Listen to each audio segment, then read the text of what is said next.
Hi, and welcome to this video. We're going to be talking today about motor pathways in the nervous system. So, when we talk about motor pathways, what we're typically talking about are willful motor pathways, things that we're in control of.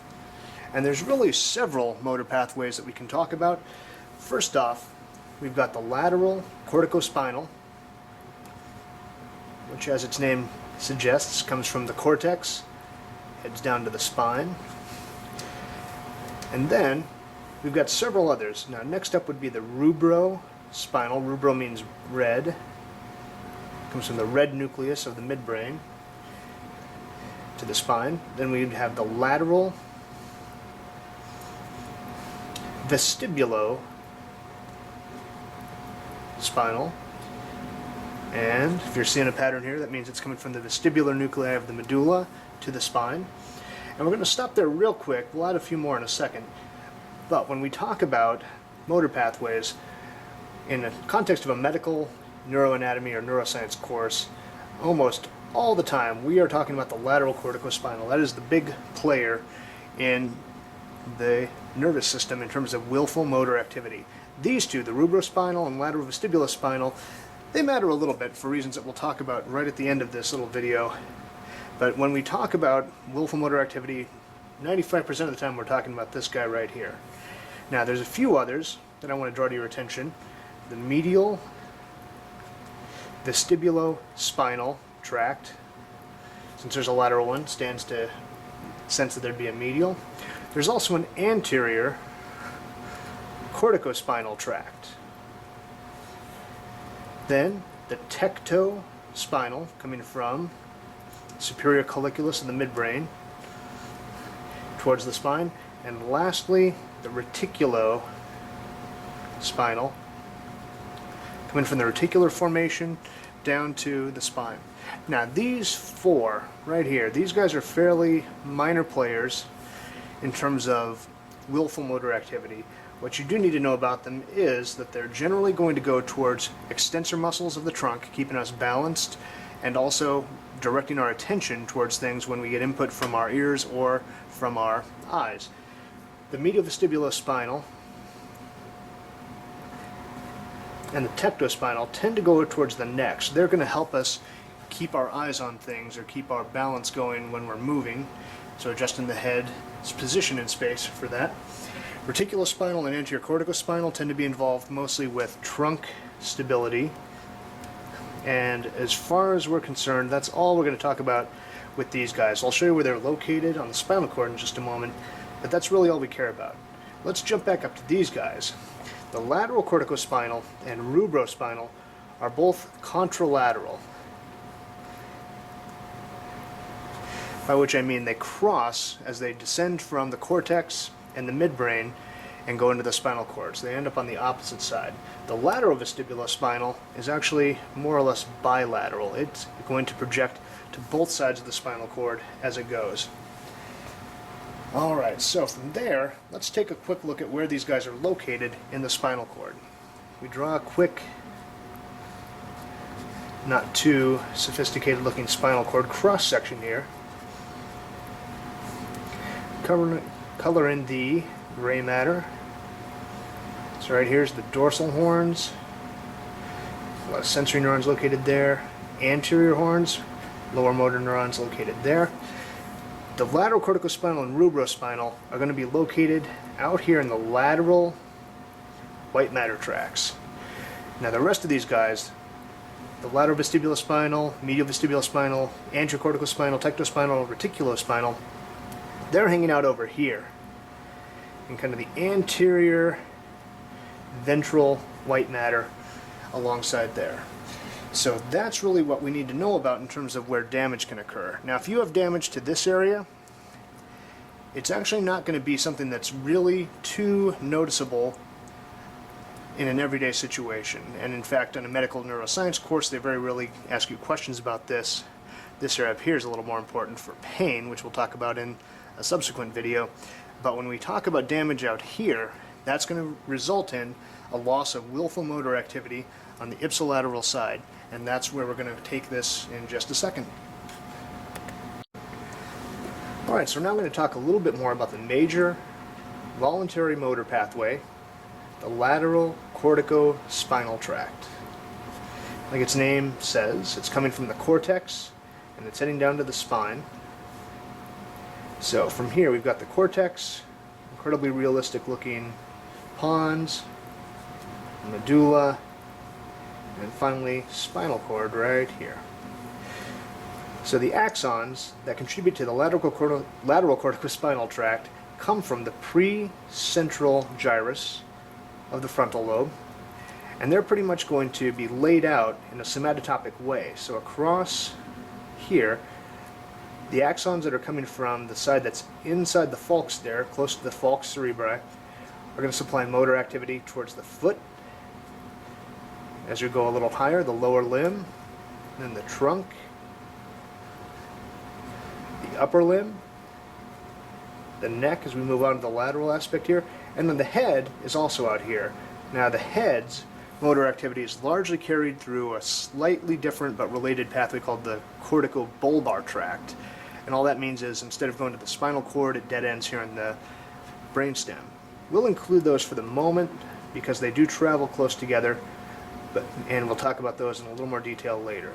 These guys all bundle together and head inferiorly. And as they do that, they travel in between some of the basal ganglia, the putamen, globus pallidus, don't worry if you haven't covered those yet, and the thalamus medially. And this tract, or this structure that they travel through, is referred to as the internal capsule. Goes a little further down, it passes through the midbrain. Now in the midbrain we can't see this from the surface unless we're looking kind of underneath the frontal lobe, but it passes through the cerebral peduncles. Goes through the ventral pons, down through the medulla. And in the medulla, it's very close to the surface, and these axons actually make a big bump, a visible bump on the ventral surface of the medulla, and that's referred to as medullary pyramid. Now one thing that's important to mention at this time is this is all happening on both sides of the brain, so from the internal capsule, down the cerebral peduncle, through the ventral pons, and down the medulla and medullary pyramid on the opposite side, we got left and right at the same time. At the base of the medulla, these guys decussate or cross over. So left goes to right, right goes to left. And thereafter they descend for real as the lateral corticospinal tract. A small number of these guys don't decussate. That's what makes up the anterior corticospinal tract I briefly mentioned a minute ago. You can now forget about it. It's made up of the axons that don't cross. The majority, however, do decussate, cross the opposite side, and form the lateral corticospinal tract. Now, one thing about this pyramidal decussation that's very important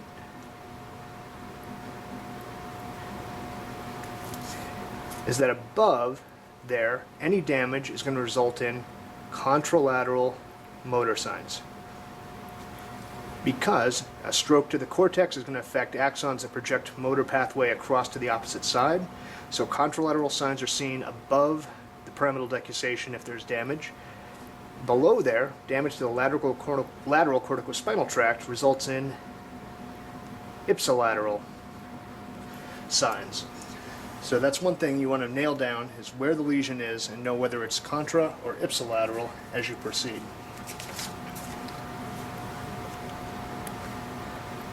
Alright, now if we were to take a cross-section of the spinal cord and look at how this lateral corticospinal tract is laid out, what we're going to see is that it's hanging out, as I showed briefly, in the lateral white matter tracts.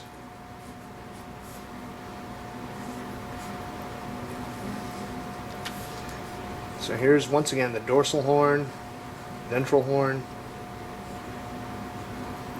central canal, And we'll draw in the gray matter here, ventral horn right there, dorsal horn here. And the lateral corticospinal tract descends, comes down, and it's traveling through this area of the spinal cord. So it's traveling down through from each level and keeps on going inferiorly through our little cross-section of the cord. And at the level it decides to exit, the axon peels away, heads down here to the ventral horn of the spinal cord, and that is where it's going to synapse with a lower motor neuron, and then that lower motor neuron heads out through the anterior or ventral root. And because these guys are motor, they are going to muscle.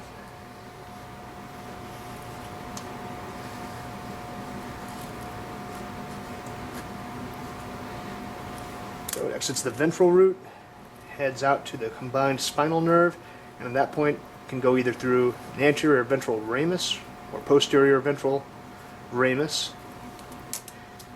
And what do motor axons innervate? They innervate muscle. So right there, innervating muscle, causing contraction.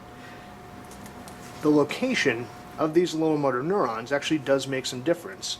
So whatever this neuron synapses with is going to control what muscles contract and where they're at. And one thing that's kind of a truism is that right in this area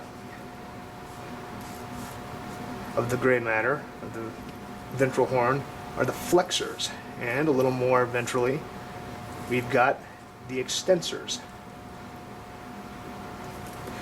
Similarly, as we go from medial to lateral, there's a little tendency there too. The more proximal muscles are innervated by the more medial neurons, lower motor neurons located in the horn here. So that's going to be proximal muscles, like the shoulder girdle or the gluteals, and more distal muscles, like the hands, thenar eminence, or the foot are going to be located out here. So distal structures in that lateral aspect of the gray matter. All right, so that's really about all you need to know about the lateral corticospinal tract, except that lesions to the upper motor neurons typically de-innervate these lower motor neurons, so they're going to cause weakness. But it's a special kind of weakness called spastic paralysis. And that's because these lower motor neurons are no longer getting signaled to contract in a coherent manner, but they just kind of have increased tone overall, and because of that, the muscles that are innervated by these will usually be tense, hyperreflexive, but weak in the sense that they can't contract meaningfully. And the reason for that is when these upper motor neurons signal a lower motor neuron to signal a muscle, they do it very strongly. But in the absence of a signal to contract, they are actually keeping these guys relaxed. They're inhibiting them a bit. So removing that upper motor neuron input causes hyperreflexia and increased tone. Likewise, destruction of the lower motor neuron by destroying the horn, destroying the ventral root, or destroying the peripheral nerve that it travels in will cause flaccid paralysis, which is exactly what it sounds like. The muscle is just loose, doesn't contract, can't really contract meaningfully, is hypo or under-reflexive, and is weak because there's no muscle input. So when you hear about upper motor neuron signs, you're talking about lateral corticospinal losses causing hyperreflexia. You're talking about lower motor neuron losses, that's going to cause hyporeflexia as well as weakness. All right, we'll briefly talk about some of the other tracks, and that'll be that. All right, now as I said before, most everything we care about in a medical neuroscience course in terms of looking at motor losses is about the lateral corticospinal tract. So what I'm going to say here is somewhat important, but not as important as everything that preceded it. What we're going to talk about now are two of the other tracts that have some clinical significance, and those are the Rubra Spinal from the red nucleus and the lateral vestibulospinal tract from the vestibular nuclei, particularly the lateral collection of vestibular nuclei in the brainstem. Now, the corticospinals, like their name suggests, comes from the cortex. The Rubra Spinal, however, comes from the midbrain, comes from a little guy called the red nucleus. And it's called that just because in gross sections it's actually very highly vascular and looks kind of pinkish. Those guys are going to send axons that decussate in the midbrain to the opposite side, and then they descend. And they're descending actually very close to the lateral corticospinal tract. They actually travel very close together. Now the vestibular nuclei, on the other hand, are located in the medulla. So as the vestibulocochlear nerve comes in, it's going to send projections to multiple vestibular nuclei. There's 4 kind of classically described nuclei there.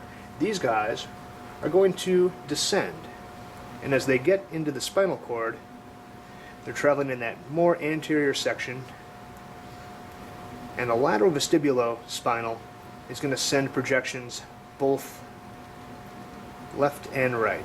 So it's going to be bilateral on both sides. Now, that is really pretty insignificant sounding. And in fact, our lateral corticospinal tract takes care of almost all the willful motion we do. Rubra Spinal, its little job is to primarily innervate flexors. And in particular, it has its strongest effect on flexors of the upper limb. The vestibulospinal, lateral vestibulospinal tract primarily innervates extensors because it's involved in keeping our balance and keeping our legs on a level surface. So it's going to innervate extensors. Now it innervates them both in the upper limb, but particularly the lower limb, hence the balance aspect of it. So everything we need to cover in this should answer the who cares question. And this is a fair time to ask, all right, who cares? The reason it's important is because if we put our lateral corticospinal tract into play here, that's our major willful motor input. It's traveling through, down, crosses over, etc., etc. If we have damage to the central nervous system, very severe damage, you can have trauma occur above the midbrain, so above the red nucleus, that wipes out all inputs to the contralateral side from the lateral corticospinal. So right here, that is referred to as decorticate. And I call it that because the effect it has on the person who suffers this horrible thing is called decorticate rigidity. Rigidity. So what's going to happen is the person who will likely be in a coma or close to death, if it's a very severe traumatic thing, will be lying on their back,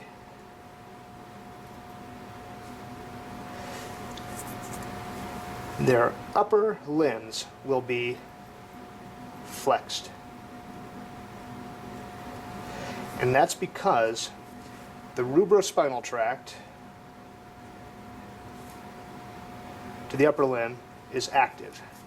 Their lower limbs will be extended because the vestibulospinal, lateral vestibulospinal, to the lower limbs is also active. So this tells you a little bit about where some damage has occurred based on the person's position. If we have another lesion that occurs below the midbrain but above the medulla, this is another, sadly, relatively frequent outcome of trauma to the central nervous system. We have a person who is then experiencing what is called decerebrate rigidity. And here, as you can see, we've functionally taken the midbrain out of the picture. This actually usually occurs above the pons. I should draw that a little higher up, but you get the idea. This person, again, likely in a coma or near death, will be lying down. As before, lower limbs are extended because your lateral vestibulospinal is still active. But your rubrospinal has been taken out of the equation. So their upper limbs very excellent hand right there, are extended because the rubro is gone. And the only input you're really getting to the upper limbs at this point come from your lateral vestibulospinal signaling extension. Now lastly, if we have a lesion that occurs below the level of the lateral vestibular spinal tract, so below the vestibular nuclei, what's that going to manifest as? That is going to manifest as bad news, because it's no longer about posture. If you have a lesion there, you're wiping out your cardiorespiratory nucleus, and so we've got skull and crossbones at that point. So decerebrate rigidity and decorticate rigidity are really the only place we care about the rubrospinal and lateral vestibulospinal tracts in the context of a medical neuroanatomy course. And if you understand their function with the upper and lower limbs respectively, you can understand what makes decorticate and decerebrate rigidity appear the way they do. All right, that's it. Hope this was instructive for you.